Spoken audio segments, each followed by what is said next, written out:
Assalamu alaikum, dear students. I hope you all are fine. Today our topic is about the research problem. Okay, so first of all, we'll discuss what is research problem. A research problem is the situation that causes the researcher to feel apprehensive, confused, and ill at ease. It is the demarcations of a problem area within a certain context involving the who or what, the where and when, and the why of the problem situation, according to Robert. So, research problem. What is a research problem? Research problem is a comprehensive and apprehensive problem of anything, right? If you have any question regarding the who did this, how it happened, what was the problem, where it happened, when and why. So research problem deal with the three W's like what, who, where, when and why. Okay, so defining research problem is the fuel that drives the scientific process and is the foundation of any research method in experimental design. From the two experiment to case study, it is one of the first statement made in any research paper and as well as defining the research area. It should include a quick synopsis of how the hypothesis was arrived at according to Merriam Shuttleworth, right? So हम क्या कह सकते हैं कि what is the research problem? Research problem is a fuel of any scientific process. Like if you want to do any research and if you want to do any thesis और कोई भी research करना चाह रहे हो तो first and foremost important क्या है, that is your research problem. Like अगर आपके पास एक रिसर्च प्रॉब्लम अच्छी वैलिड है, राइट, इतनी मोटिवेशनल है, अथेंटिक है, which provide a fuel to do a research, right, यानी कि एक ऐसी आप रिसर्च प्रॉब्लम सेलेक्ट करते हो जो जिसके अंदर क्यूरोसिटी होती है, आपकी क्यूरोसिटी को कैच करती है, आपको मोटिवेट करती है कि वाकई ये प्रॉब्लम है, राइट, और इसका सॉल्यूशन सर्च करना दैट इज़ वेरी कंपल्सरी. तो क्या है, वो आपको फ्यूल दे रही है, ड्राइव दे रही है टू कंडक्ट अ रिसर्च. सो कोई भी थीसिस, कोई भी सिनॉप्सिस, कोई भी पेपर है, उसका सबसे पहला स्टेप क्या है, that is a research problem. और वैसे भी हम रिसर्च स्टडीज़ में कहते हैं कि 80% रिसर्च प्रॉब्लम आपका थीसिस हो जाता है when you find a good research topic, when you find a good research problem. अगर एक अच्छा प्रॉब्लम फाइंड आउट कर लेते हो तो आप समझ लो आपने 80% तक अपना रिसर्च कर लिया, राइट. क्योंकि रिसर्च प्रॉब्लम क्या है, बेसिकली इज अ पाथ कि where you want to go. Okay, before that you don't know where you want to go and where is your destination. Same like अगर जैसे आप कहीं जाना चाह रहे हो तो आपको लोकेशन नहीं पता, आपने देखना है कि मैंने कैसे पहुंचना है. तो जब आपको लोकेशन एक मिल जाती है, that then it is very easy, you can arrive your destination or your location, right. थोड़ा टाइम लग जाता है लेकिन आप लोग पहुंच जाते हो.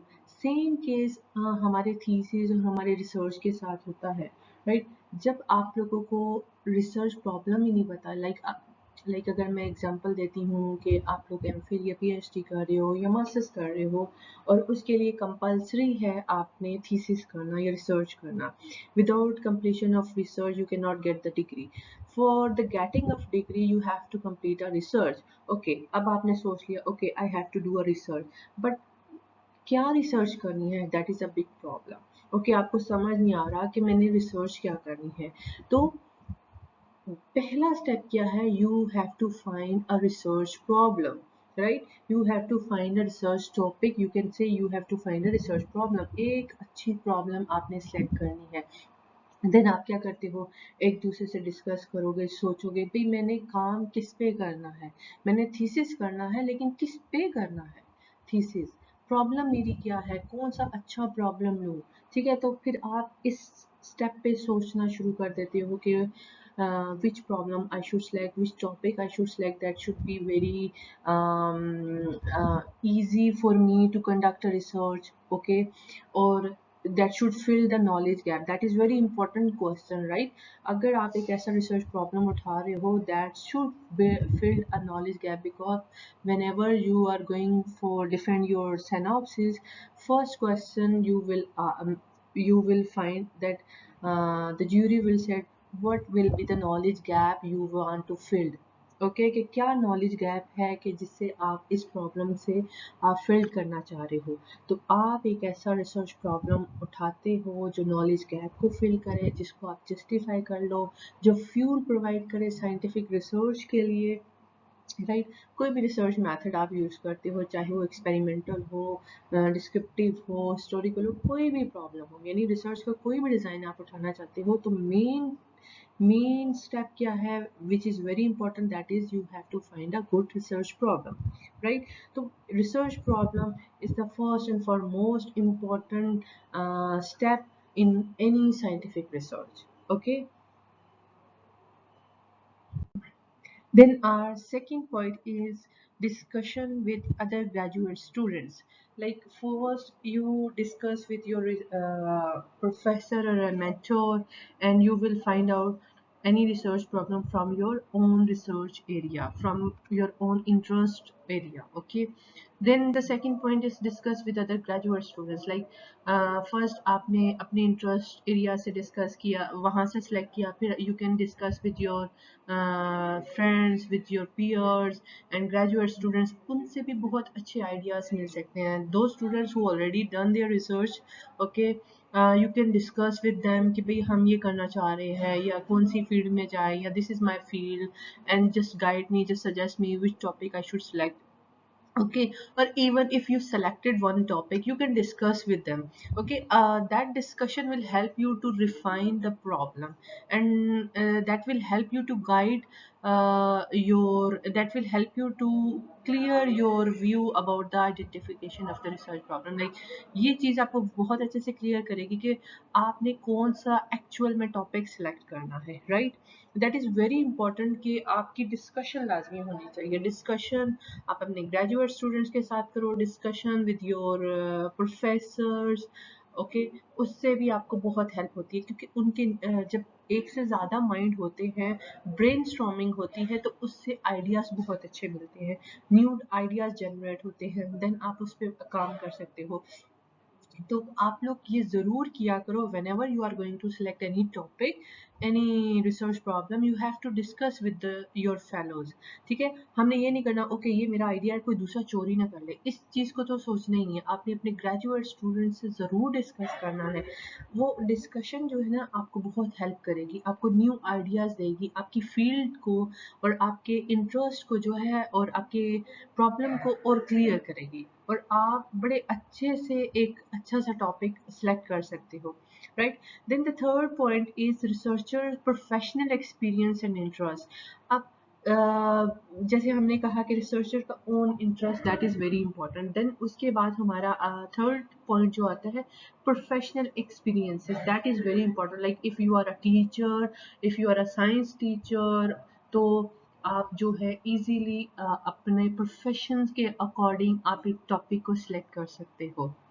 If you're a math teacher, तो you can go to select any problem from the mathematics field, कि उसमें mathematics में भी आपको बहुत कुछ आ सकता है, कि न्यू मेथड बता सकते हैं, प्रॉब्लम जो आप फेस कर रहे हैं उनको कैसे टैकल कर सकते हैं, आप उस पर काम कर सकते हैं, राइट? तो आपका जो प्रोफेशनल एक्सपीरियंस है that matters a lot, right? तो अगर आप इसके ऊपर काम करते हैं, अपने प्रोफेशनल एरिया के थ्रू आप एक टॉपिक उठाते हैं, तो उस पे आप बहुत अच्छे से काम कर सकते हैं, because you have a lot of knowledge.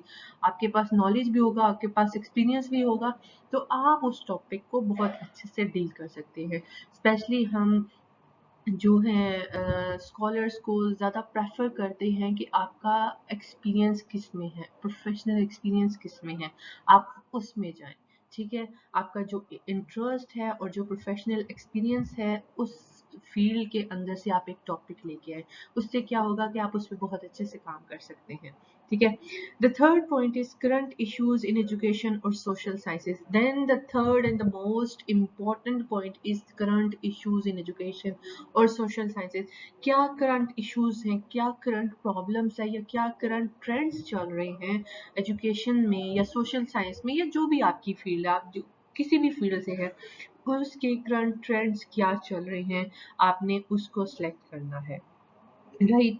जो ट्रेंड्स हैं, जो उनके इश्यूज हैं एजुकेशन सिस्टम में, जैसे कि आजकल अगर हम आजकल की बात करें तो हम कहते हैं कि टेक्नोलॉजी का दौर है, ऑनलाइन एजुकेशन का दौर है।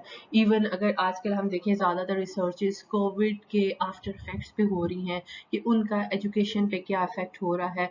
ऑनलाइन एजुकेशन जो आजकल बहुत ज़्यादा इन है, उसका स्टूडेंट्स की परफॉर्मेंस पे, एक्टिविटी पे क्या इफेक्ट हो रहा है, करिकुलम ऑनलाइन एजुकेशन के लिए किस टाइप का होना चाहिए। लाइक जो करंट ट्रेंड्स चल रहे हैं, आप उसको सिलेक्ट करो, वो टॉपिक आप सिलेक्ट करो। राइट।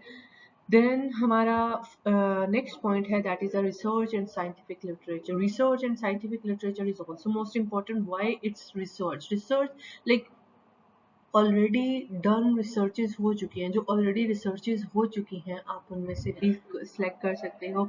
आप उनकी रिकमेंडेशन में जाके जो फ्यूचर रिसर्चर के लिए रेकमेंड की होती हैं, आप उनमें से कोई टॉपिक उठा सकते हो। राइट। जो साइंटिफिक लिटरेचर, जो लिटरेचर हमारे पास है अवेलेबल, आप उसको पढ़ते हो और उसमें से कोई गैप निकालते हो, उसमें से कोई प्रॉब्लम निकालते हो, तो आप उसको सिलेक्ट कर सकते हो। ठीक है।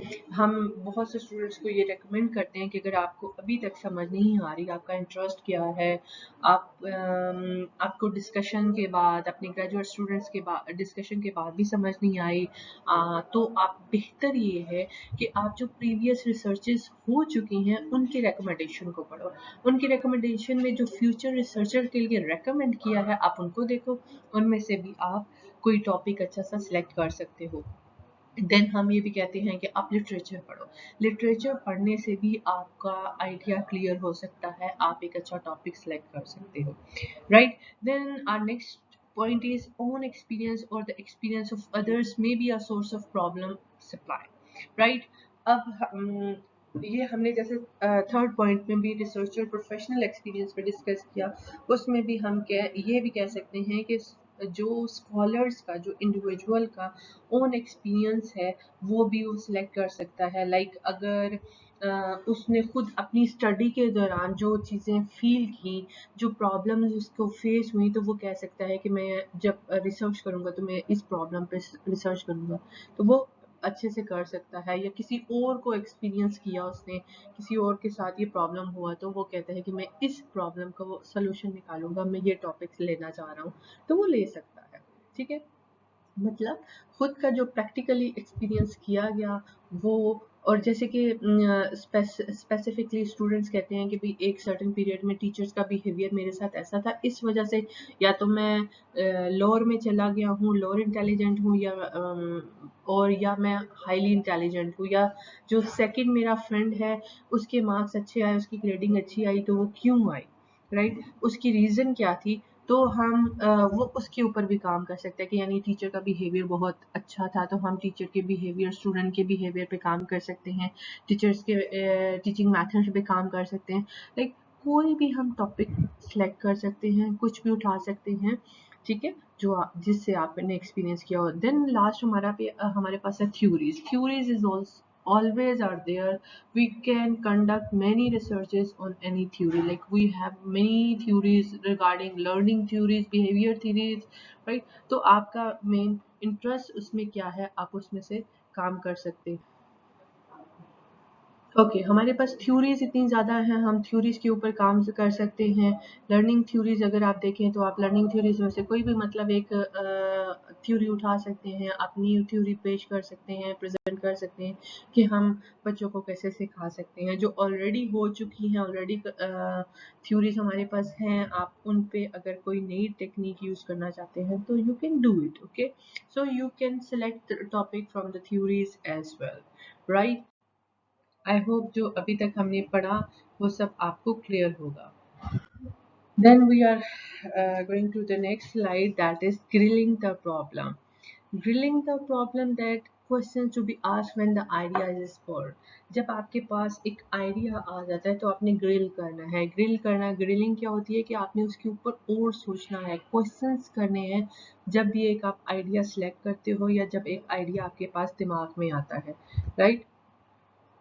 तो सबसे पहले आप अपने आप से क्वेश्चन करते हो, इस आइडिया इज वाइबल, यानी क्या इतना वायबल है, इम्पोर्टेंट है कि आप उस पर काम कर सकते हो, इतना वैलिड है, लाइक ये प्रॉब्लम एक्चुअल में प्रॉब्लम है, वैलिड प्रॉब्लम है, सबको लगता है कि that is a problem and that have to be solve this problem, right. तो the idea should be a viable, that should be a practicable means you can do a research on that problem, right।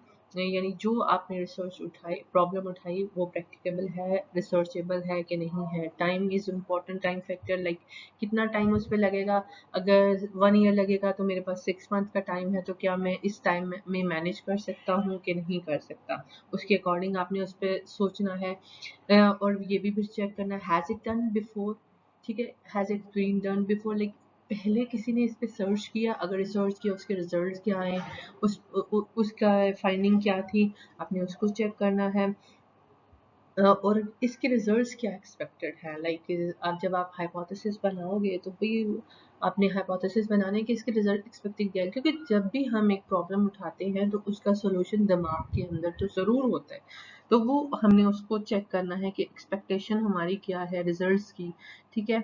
और हमारे फिर हमने जैसे पहले बताया था कि जब हम एक आइडिया टॉपिक उठाते हैं तो उसको डिस्कस करते हैं, तो हमने ये डिस्कस करना है कि हमारे कुलीग इसके बारे में क्या सोच रहे हैं, ठीक है, हाँ, उनकी राय क्या है, उनकी ओपिनियन क्या है। और फिर जब हम टॉपिक उठाते हैं तो हमने ये ज़रूर देखना है, जब हमने बात की थी, डिस्कस किया था मेथडोलॉजी की, तो हमने ये देखना है कि what is statisticians be needed, यानी कौन सी statistical technique that we need to apply to analyze the data, right। that already you think about the statistical methodology और statistical technique, क्या आपने डेटा का एनालिसिस कैसे करना है। what will you personally do, individuals role in the study, कि आप personally इसके अंदर कितने मोटिवेटेड हैं, कितने इंटरेस्टेड हैं और आप विलिंग हैं इसको काम करने के लिए। यानी जो एक आइडिया मेरे दिमाग में आ रहा है तो मैं पर्सनली सोचूंगी कि ऑलरेडी मेरे पास नॉलेज कितना है, मैं इस आइडिया को परस्यू करने के लिए कितना मोटिवेटेड हूँ, इंटरनली मोटिवेटेड हूँ, एक्सटर्नली मोटिवेटेड हूँ। तो ये बहुत इंपॉर्टेंट होता है और मैं एज अ स्कॉलर और एज अ इंडिविजुअल इसके लिए क्या कर सकती हूँ, किस तरीके से हैंडल कर सकती हूँ, मेरे अंदर इतनी कैपेबिलिटी है कि मैं इस रिसर्च को कर सकती हूँ कि नहीं कर सकती, राइट। सो ये okay, be uncommitted that is hanging loss before selection, इसमें आप लोगों ने अनकमिटमेंट शो करनी है कि मतलब कुछ ख़त्म हो सकता है, कुछ कि कुछ हम स्किप कर सकते हैं बिफोर सिलेक्शन। सिलेक्शन से पहले आपने इसमें अनकमिटमेंट शो करनी है कि ठीक है हम इसको ख़त्म कर सकते हैं, इसको नहीं कर सकते, राइट। टॉपिक के सिलेक्शन से पहले पहले आप टॉपिक को चेंज कर सकते हो। Once you have selected the topic then you have to committed on the topic, ठीक है। मतलब आप अपने टॉपिक को जब अभी सिलेक्शन के प्रोसेस के अंदर हो तो आप उसको चेंज कर सकते हो, ठीक है। आपने डिस्कस किया, ओके हमने इस टॉपिक को मॉडिफाई कर दिया, फिर आपने अपने कोलीग्स के साथ या अपने सुपरवाइजर्स के साथ डिस्कस किया, आपने अपना और लिटरेचर पढ़ा, तो आपने टॉपिक को मॉडिफाई कर दिया, दैट इज इनफ, ठीक है। ये तो हम लोग कर सकते हैं।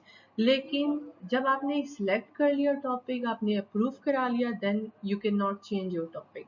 तो इस चीज़ पे आपने बड़ा देखना है कि आपका टॉपिक कौन सी फेज में है, ठीक है। Have more than one problem to ponder that is keep alternative, ये हमारा वही है कि सिलेक्शन का टॉपिक है, एक से ज़्यादा टॉपिक आपने रखे हैं उसी से, कि अगर आपका सुपरवाइजर कहता है कि ओके नहीं ये नहीं हो सकता, तो आपके पास ऑल्टरनेटिव होने चाहिए कि ओके सर हम इसको इस तरीके से कर सकते हैं, ठीक है। Never settle initially itself on a particular approach, right. हमेशा इनिशियली सेटल्ड नहीं होता पर्टिकुलर अप्रोच, हम कोई भी यूज़ नहीं कर सकते, क्योंकि जो टॉपिक है आप कहें कि भाई मैंने फर्स्ट टाइम दिया और बस यही रहेगा, नहीं, ऐसा नहीं होता। उसके ऊपर जब आप खुद से सोचना शुरू करते हो, टीचर से डिस्कस करते हो, सुपरवाइजर से करते हो, अपने कोलीग से करते हो, उसके ऊपर और लिटरेचर पढ़ते हो, तो जितना ज़्यादा पढ़ते जाते हो वो चेंज हो जाता है, ठीक है, वो उसमें रिफाइनमेंट आती जाती है। और आपने एक फर्स्ट टाइम में ये इस पे नहीं करना कि okay this is my topic, I will not change this topic, no. आपका सिलेक्शन का जो टाइम होना चाहिए उसको भी आप प्रॉपर टाइम दो, कुछ वीक्स दो, ताकि आप उसके अंदर चेंजेस कर सको, जैसे जैसे आप डिस्कस करो, जैसे जैसे आपके पास नॉलेज आता जाए, राइट।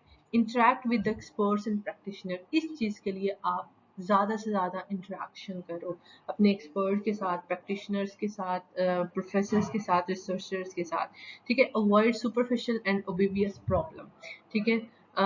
जितनी सुपरफिशियल है प्रॉब्लम्स हैं उनसे तो अवॉइड करो, जो जिस पे आपको लगता है कि ओके ये जो है सुपरफिशियल है, ये जो आगे जाके चेंज हो जाएगी या इस पे मुझे डेटा नहीं मिलेगा, आपने तो इसको चेंज करना है। Avoid overdone subject and controversial subject, हमेशा जो कंट्रोवर्सीज होती हैं, क्योंकि जो इश्यूज होते हैं वो कभी रिजॉल्व नहीं होते, तो इश्यूज और कंट्रोवर्सीज जो सब्जेक्ट्स होते हैं या उन उन टॉपिक पे, उन प्रॉब्लम पे आपने बिल्कुल काम नहीं करना, क्योंकि वो आगे जाके आपके लिए प्रॉब्लमेटिक हो सकते हैं, वो चेंजेबल हो जाएंगे। अभी एक इशू है तो नेक्स्ट टाइम वो नहीं होगा, ठीक है, या वो डिफरेंट हो जाएगा। तो कंट्रोवर्सीज जितनी है ना उनको आपने अवॉइड करना है, उन पे काम नहीं करना। Avoid too narrow and too vague problem, या तो वो प्रॉब्लम भी आपने नहीं लेना जिसमें बहुत ज़्यादा रिस्क है, ठीक है, या बहुत ही नैरो टॉपिक है जिस पे काम ही नहीं हो सकता, या वो टॉपिक भी नहीं लेना जिसमें बहुत काम ज़्यादा रिक्वायर्ड है, क्योंकि आपके पास टाइम भी कम है, तो आपने इतना बड़ा टॉपिक भी नहीं लेना और इतना छोटा टॉपिक भी नहीं लेना, ठीक है। Avoid the risk of setting on a broad topic with 4 और 5 वर्ड्स, क्योंकि हमें जब अपना एक टॉपिक बनाते हैं तो हमें ज़्यादातर रिक्वायर्ड होता है 4 to 5 वर्ड्स में हमने अपना टॉपिक को सेटल डाउन करना है, तो बहुत वैग्यू टॉपिक भी हमारे से जो है सही नहीं सेटल्ड होता और नैरो टॉपिक भी नहीं होता। देन हमारा problem should suit your interest, competency and ability, ठीक है। और ये हमने पहले भी बात की कि हमारा जो टॉपिक, प्रॉब्लम ऑफ टॉपिक क्या होगा, हमारे इंटरेस्ट के अकॉर्डिंग होगा, आपकी कंपिटेंसी उसके अंदर हो, आपकी एबिलिटी हो कि आप वो टॉपिक, उस टॉपिक के ऊपर आप इजीली काम कर सकते हो, राइट। देन हमारा है, then identify the gaps through literacy survey. ये तो पहले मैंने बताया कि knowledge gap, that is very important, कि भाई नॉलेज गैप क्या होगा लिटरेसी सर्वे में, आपने ये क्लियर बताना है कि this is the knowledge gap I have to fill after completing my research, okay. Then check availability of required data and cooperation of people concern. अब जो टॉपिक आपने उठाया, जो प्रॉब्लम आपने सेलेक्ट की, उससे रिलेटेड आपके पास डेटा है नहीं है, आपने उसको चेक करना है। जो पॉपुलेशन, जो टारगेट पॉपुलेशन है, उसको वो कोऑपरेटिव है कि नहीं है, उससे डेटा इजीली मिल सकता है कि नहीं, ये आपने चेक करना है, right. Then problem should be novel, significant and useful to practitioner. Utility of the expected finding should be judged. अब देखो जो प्रॉब्लम आप ले रहे हो, सिलेक्ट कर रहे हो, that should be a novel, new होनी चाहिए, यूजफुल होनी चाहिए, प्रैक्टिकेबल होनी चाहिए, आप इजीली उसको प्रैक्टिकली अप्लाई कर सको, ठीक है। और उसमें से जो आपकी फाइंडिंग एक्सपेक्टेड है वो फाइंडिंग आपकी आ सके, ठीक है। spend lot of time in writing and note taking to understand, ठीक है। अब आपने इस पे बहुत ज़्यादा काम करना है कि जब आप टॉपिक उठा रहे हो कि उस पर बार बार लिखो, नोट टेकिंग करो, उस टॉपिक को समझो, और अगर उसमें और चेंज ला सकते हो तो उसको और रिफाइन कर सकते हो, ठीक है। देन हमारा आइडेंटिफिकेशन ऑफ द प्रॉब्लम आता है। The perspective researcher should think on what cause the need to do the research problem identification. अब जो रिसर्चर जो सेलेक्ट कर रहा है, टॉपिक को आइडेंटिफाई कर रहा है, सबसे पहले तो वो देखिए कि क्या कॉज थी जिसके लिए मैंने प्रॉब्लम को आइडेंटिफाई किया, यानी क्या रीज़न थी, कौन सी रीज़न की बेस पे मैंने टॉपिक को आइडेंटिफाई किया। The question that she should ask is, are there questions about this problem to which answer have not been found up to the present। यानी सबसे पहले तो वो इस चीज़ को देखे कि आज से पहले अगर इस पर रिसर्च हुई तो क्या हुई, जो क्वेश्चंस थे इस प्रॉब्लम से रिलेटेड तो उसके आंसर्स क्या आए, ठीक है। अगर कोई रिसर्च, पहले तो चेक करें रिसर्च हुई भी है कि नहीं हुई, हुई है तो क्या उसके आंसर्स आए। Research originates from need that arise, ठीक है। और रिसर्च कैसे ओरिजिनेट होगी कि इसकी नीड है, यानी ये प्रॉब्लम है that needs to be solution. तो उस नीड का जो है, उस नीड के लिए यानी सोल्यूशन की नीड के लिए हमने ये प्रॉब्लम राइज हुई है, ठीक है। A clear distinctions between the problem and the purpose should be made, यानी हमारी प्रॉब्लम क्या है, उसका मकसद क्या है, purpose and problem that should be clearly identified, distinctions होनी चाहिए, this is a problem और इस problem के solutions का मकसद क्या है, किसको फायदा हो रहा है, purpose क्या है, वो आपके mind में clear होना चाहिए। The problem is the aspect the researchers worries about, think about, wants to find the solution for, ठीक है। अब ये जो प्रॉब्लम है, रिसर्चर्स की वरीज अबाउट, यानी कि क्या होगा कैसे होगा, उसने सोचना है, उसके सोल्यूशन पे सोचना है कि क्या कैसे किस तरीके से वो उसको कर सकता है, मेथड कौन सा यूज कर सकता है, डेटा कैसे कलेक्ट कर सकता है। The purpose is to solve the problem that is find the answer of the question, like कि उसका सबसे मेन पर्पस क्या है, जो क्वेश्चंस हैं that should be answered. if there is no clear problem formulation, the purpose and the methods are meaningless, यानी कि हमारा पर्पस ही नहीं है, और अगर हमारी प्रॉब्लम ही क्लियरली फॉर्मुलेटेड नहीं हुई तो उसका मेथड, उसका पर्पस यूजलेस है। यानी अगर हम कोई भी सवाल करते हैं तो सवाल क्लियर होना चाहिए, अगर सवाल क्लियर नहीं है तो उसका जवाब और उसके मेथड से हमें कोई फर्क नहीं पड़ता, वो यूजलेस होता है, right. Then keep the following in the mind. Outline the general context of the problem area. सबसे पहले तो हमने एक आउटलाइन बनानी है जनरल कॉन्टेक्स्ट के अंदर। Highlights the Q theory concept and ideas current this area, ठीक है। सबसे पहले तो हमने एक आउटलाइन बनानी है कि this is a my topic, उसके अकॉर्डिंग जो थ्योरीज हैं उसकी आउटलाइन बनानी है, उसके अंदर मेन मेन एरिया क्या आ रहे हैं, कॉन्सेप्ट क्या आ रहे हैं, वो उसको हमने क्लियरली एक आउटलाइन बना लेनी है। What appears to be some of the underlying assumption of this area, फिर हमने जो अजम्पशंस की आउटलाइन बनाई तो उसमें से हमारी अजम्पशंस क्या है, यानी हाइपोथेसिस हमने क्या बनाए हैं। What are these issues identified important, यानी व्हाई इट इज इम्पोर्टेंट, हमने इन चीज़ों को देखना है, यानी जो हमने इश्यूज बनाए, आउटलाइन बनाई, हाइपोथेसिस बनाए, व्हाई इट्स इम्पोर्टेंट, उनको आइडेंटिफाई करना है। और क्या चीज़ है, यानी फिर हमने प्रॉब्लम भी आना है कि जिसको सॉल्व करना है, क्या ऐसी चीज़ें हैं जिसको हमने सॉल्व करना है।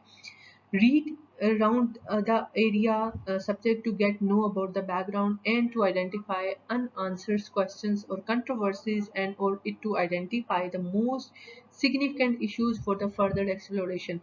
फिर जब आपने एक टॉपिक उठा लिया तो आपने उसको दोबारा से स्टडी करना है, अंडरस्टैंड करना है कि ऐसे कौन से क्वेश्चंस हैं जिनका आंसर हमें चाहिए, कौन सी ऐसी कंट्रोवर्सीज है उसको हमने देखना है, हमने उसको फर्दर एक्सप्लोर करना है, कौन से ऐसे इश्यूज हैं जिनको हम फर्दर एक्सप्लोर कर सकते हैं। The research problem should be stated in such a way that it would lead to analytical thinking on the part of the researcher with the aim of possible concluding solution to the stated problem. Research problem can be stated in the form of either question statement। अब देखो सबसे most important क्या है, जो भी हमारे research problem है that should leads the analytical thinking, यानी कि आपकी क्रिएटिविटी और एनालिटिकल थिंकिंग को इंक्रीज करे, वो प्रॉब्लम ही ऐसा हो उसके सॉल्यूशन के लिए हम एनालिटिकल थिंकिंग पे फोकस करें, ठीक है। ताकि जो हम प्रॉब्लम जो भी हम आंसर्स लेके हैं और जो रिसर्च प्रॉब्लम है that can be in the form of question, ठीक है, हम उसको क्वेश्चन या और स्टेटमेंट की फॉर्म में लेके आते हैं, ज़्यादातर हम प्रेफर करते हैं कि ये स्टेटमेंट की फॉर्म में आए, right. The research problem should always be formulated grammatically correct and as completely as possible। जो हम रिसर्च प्रॉब्लम स्टेट करते हैं, लाइक स्टेटमेंट हम लिख रहे हैं, तो इसमें ग्रामेटिकल मिस्टेक्स नहीं होनी चाहिए, ठीक है। ग्रामरली बिल्कुल करेक्ट होनी चाहिए। You should bear in the mind of wording expression you use, जो वर्डिंग आप यूज कर रहे हो ना उसको आपने लाजमी देखना है, क्योंकि जब भी आपका टॉपिक आता है, सबसे पहले हमने टॉपिक देखना है ना, स्टेटमेंट ऑफ द प्रॉब्लम और टॉपिक देखना है, तो टॉपिक इतना इंटरेस्टिंग होगा कि रीडर्स के इंटरेस्ट को कैच करेगा, तो फिर हम उसको पढ़ेंगे। अगर टॉपिक ही उसमें ग्रामेटिकल मिस्टेक हो, इतना इंटरेस्टिंग और कैची ना हो, तो रीडर्स उसको कभी भी नहीं पढ़ेंगे, right. There should be no doubt in the mind of the readers what your intentions are, और जो टॉपिक आपने उठाया है उससे हमें क्लियर पता चल जाए कि आपकी इंटेंशन क्या है, आप क्या करना चाह रहे हो। यानी टॉपिक हमें क्लियर पता है कि इसके अंदर किससे रिलेटेड इंफॉर्मेशन होगी। देन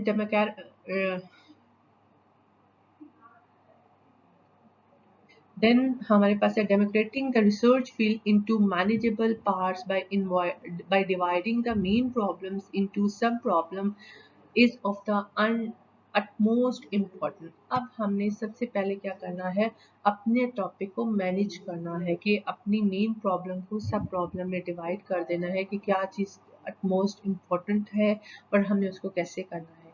यानी अपने जो प्रॉब्लम स्टेटमेंट को, यानी कि हमने इसमें ये बताना है कि that is a independent variable, dependent variable कौन सी है हमने, और हमने उसको कैसे मैनेज करना है। हमने उस प्रॉब्लम को divide okay.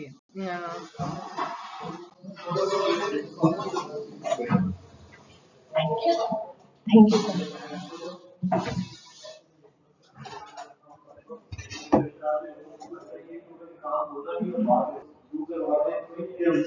Assalamualaikum students. So we were discussing about the how we can select a good research problem. So for the research problem, first of all, for the selection of good research problem, first of all, we'll do a review literature as well। यानी जितना ज़्यादा हम review literature करेंगे उतना ही ज़्यादा जो हमारा topic है वो बहुत अच्छा होगा, यानी कि हम उस पर बड़ा अच्छा काम कर सकेंगे, हमारा टॉपिक बड़ा ऑथेंटिक और वैलिड होगा। Get broader view using secondary sources. जितने हमारे पास सोर्सेज हैं, प्राइमरी सोर्स है, सेकेंडरी सोर्सेज है, उनका व्यू देखना है, उनको देखना है कि हमारे पास कितने अथेंटिक स्पेशली सेकेंडरी सोर्सेज हैं। Write a general problem statement. Then you have to write a general problem statement. आपने उसके ऊपर दोबारा से पढ़ना है, डिस्कस करना है, उसको रीड करना है, डिस्कस करना है, ताकि एक अच्छा प्रॉब्लम स्टेटमेंट बन सके। देन आपने एक टॉपिक बनाना है, फिर स्टेटमेंट ऑफ द प्रॉब्लम, फिर अपनी प्रॉब्लम को स्टेट करना है, राइट करना है, प्रॉपरली राइट करना है, उसमें कोई ग्रामेटिकल मिस्टेक्स ना हो, राइट। और जो वर्ड्स हो that should be so catchy, that should catch the interest of the reader. और आपने अपने उसमें बताना है that tells what will be और वाज डन, यानी आपकी उससे पता चले कि क्या यहाँ पे, यानी इस रिसर्च में क्या हुआ, यानी जो हम बुक उठा रहे हैं, जो थीसिस उठा रहे हैं, ये किससे रिलेटेड है, इसमें है क्या। यानी टॉपिक इतना अच्छा हो, इतना कैची हो कि उससे हमें पता चल जाए कि ये बुक जो है इसके अंदर क्या है। यानी बुक का टाइटल बड़ा वैलिड और इंटरेस्टिंग होना चाहिए। Identify variables and relationship to be studies. जो वेरिएबल्स हैं आपने उनको आइडेंटिफाई करना है, वेरिएबल्स बताना है which one is independent variable, which one is dependent variable, और what are their relationship. Okay, उन वेरिएबल्स को आपने okay. Revise a narrow the problem statement. जितना हो सकता है प्रॉब्लम को रिवाइज करें, पढ़ें, ताकि आप अपनी प्रॉब्लम स्टेटमेंट को और नैरो करते रहें। Then review primary sources in the literature. जितने प्राइमरी सोर्सेज हैं लिटरेचर के अंदर उनको रिव्यू करें, उनको पढ़ें, ताकि वो आइडेंटिफाई करें what are the primary sources. Read and record the literature. जितना रीड कर सकते हैं, रिकॉर्ड कर सकते हैं लिटरेचर को, जो आपको हेल्प करेगा प्रॉब्लम के सोल्यूशन के लिए, right. Then focus should be on identify questions that need to be answers। जो क्वेश्चन यानी जो आपके ऑब्जेक्टिव है, आपने उसके ऊपर फोकस रहना है। यानी जब भी आप फिर रिसर्च कर रहे होंगे तो आपने अपने ऑब्जेक्टिव और आपने अपने हाइपोथेसिस के ऊपर फोकस रहना है, आगे पीछे नहीं जाना। Review primary sources in the literature. Literature primary sources को रिव्यू करें, उनसे इंफॉर्मेशन कलेक्ट करें। Make a list of research question. You have to make a list of research question, these are the question this should be addressed. वो आपने list बनवा लेनी है। Provide a rational for the problem, like problem statement, why you are conducting this research, why it is important, rationale बताना है, significance बताना है। Identify variables in like what are the independent and dependent variables are in my research topic that you identify, and just tell them these are the independent variable, these are dependent variable, these are intervening variable, and whatever the variables are, you should introduce those variables. Rewrite the problem statement and then you rewrite the problem statement, okay। And then outline of the problem, result the previous study. और outline कैसे problem को बनानी है, सबसे पहले questions that should be answered और results previous study को उनको पढ़ के अपनी problem को outline बनानी है, और उस outline को then अपने literature के according आपने उसको review करना है, और finally एक statement of the problem बतानी है। सबसे पहले किसी भी रिसर्च के अंदर जो मेन एंड मोस्ट इम्पॉर्टेंट होती है that is a research problem. वो जितनी ज़्यादा वैलिड होगी, जितनी ज़्यादा अच्छी बनी हुई होगी, उतना ही आपके रिसर्च में जान आएगी, आपकी रिसर्च एक अच्छी और वैलिड होगी। ठीक है। और हमने अगर एक रिसर्च करनी है तो सबसे पहले आपको पता होना चाहिए कि आपकी प्रॉब्लम क्या है। यानी आपने कहीं जाना है तो आपको ये नहीं पता हमने जाना किधर है, हमारा मैप क्या है। तो research problem is like a map, road map, जो आपको एक क्लियर इंस्ट्रक्शंस या क्लियर वे बताती है जिस पे चल के आपने अपनी मंजिल तक पहुंचना है। ठीक है। तो मैप जितना अच्छा होगा उतनी जल्दी आप इजीली अपनी मंजिल तक पहुंच सकते हो। सेम वे में रिसर्च प्रॉब्लम जितनी अच्छी कैची होगी, इंटरेस्टिंग होगी, अच्छी होगी, रिसर्च क्वेश्चन जितने अच्छे से एड्रेस किए हैं और आप अपने रिसर्च क्वेश्चन के ऊपर और रिसर्च प्रॉब्लम के ऊपर फोकस रहोगे, उतना ही अच्छी आपकी रिसर्च होगी। आई होप आप सबको ये अंडरस्टैंड हुआ होगा research problem. Thank you. Allah Hafiz. Okay.